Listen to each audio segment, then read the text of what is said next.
Noyabrın 8-də Bakıdakı Azadlıq Meydanında Vətən müharibəsində qazanılan qələbənin 5-ci il dönümünə həsr edilmiş parad keçiriləcək.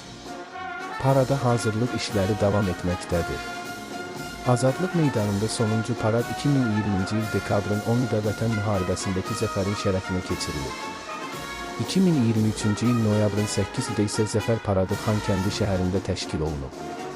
Noyabrın 8-də Bakıda keçiriləcək paradda Pakistan Baş naziri Şahbaz Şərifin də iştirak edəcəyi təsdiqlənib.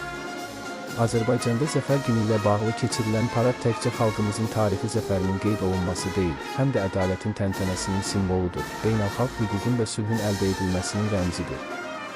Artıq təsdiq olunmuş məlumatlara görə qardaş Pakistanın baş naziri cənab Şahbaz Şərif hərbi paradda iştirak edəcək. Bu paradda qardaş Türkiyənin prezidenti Rəcəb Tayyib Ərdoğan da iştirak edə bilər.